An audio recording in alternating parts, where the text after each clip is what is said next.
Hi friends, ಇದು ಬುಧವಾರದ mini blog. ನಾನಿವತ್ತು evening ಸ್ನ್ಯಾಕ್ಸಿಗೆ dry fruits masala ಮಾಡ್ಕೊತಾ ಇದ್ದೀನಿ.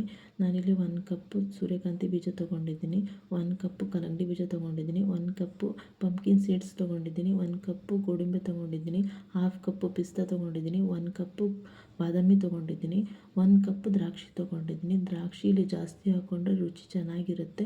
ಇದನ್ನೆಲ್ಲ ನಾನು ತುಪ್ಪದಲ್ಲಿ ಚೆನ್ನಾಗಿ ಫ್ರೈ ಮಾಡ್ಕೊತೀನಿ.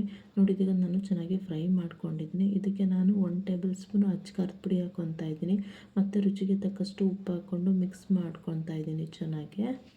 ನೋಡಿ, ನಾನು ಇದನ್ನು ಚೆನ್ನಾಗಿ ಮಿಕ್ಸ್ ಮಾಡ್ಕೊಂಡಿದ್ದೀನಿ. ಡ್ರೈ ಫ್ರೂಟ್ಸ್ ಮಸಾಲ ರೆಡಿಯಾಗಿದೆ. ಈ ಥರ ಈವ್ನಿಂಗ್ ಸ್ನ್ಯಾಕ್ಸಿಗೆ ಮಕ್ಕಳಿಗೆ ಮಾಡಿಕೊಟ್ರೆ ತುಂಬಾ ಇಷ್ಟಪಟ್ಟು ತಿಂತಾರೆ. ಮತ್ತು ನಾನಿಲ್ಲಿ ಏರ್ ಆಯಿಲ್ ಖಾಲಿಯಾಗಿತ್ತು ಅಂತ ಏರ್ ಆಯಿಲ್ ಮಾಡ್ಕೊತಾ ಇದ್ದೀನಿ. ಯಾವ ರೀತಿ ಮಾಡ್ಕೊಂಡಿದ್ದೀನಿ ಅಂತ ನಾನು ಯೂಟ್ಯೂಬ್ ಚಾನಲಲ್ಲಿ ಹಾಕಿದ್ದೀನಿ, ಒಂದು ಸಲ ಹೋಗಿ ಚೆಕ್ ಮಾಡಿ. ತುಂಬ ಯೂಸ್ಫುಲ್ ಟಿಪ್ಸ್ ಇದು.